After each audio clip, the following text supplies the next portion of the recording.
But it takes centuries to build the unique character of each state.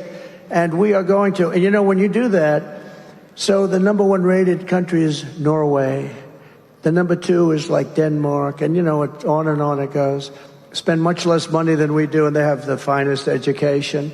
In New York City, a few years ago with de Blasio, who is one of the worst mayors in history, by the way, he said, we're going to go with the Norwegian system. That didn't work out too well, okay?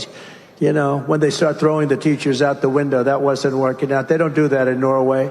Historically, they haven't thrown too many teachers out the window in Norway.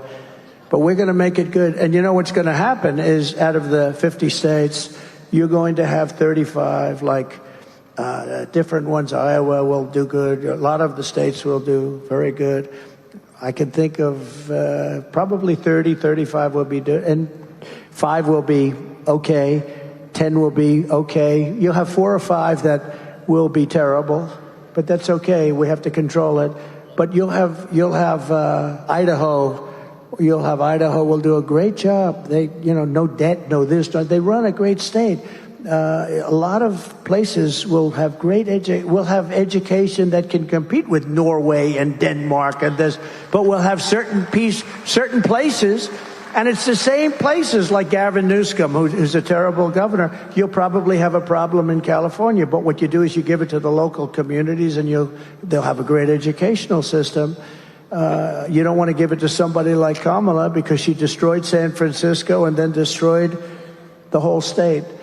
But reckless migration policy can change it very quickly, and it can destroy everything in its way, just like we've seen in London and Paris and Minneapolis. Look at what's happened in London. Look what's happening in Paris. If Kamala Harris wins this election, she will flood Pennsylvania cities and towns with illegal migrants from all over the world. And Pennsylvania will never be the same. You will never be the same. When I'm president, all migrant flights to Pennsylvania will stop immediately. By the way, all migrant flights. Not only to Pennsylvania, everywhere. No, but how about they get caught? You know, we just found that out a few months ago.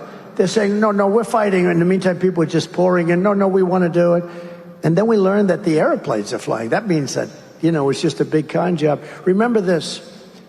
For a long time, she's been talking about her experience at McDonald's. I worked at McDonald's over the French fries. It was so hot.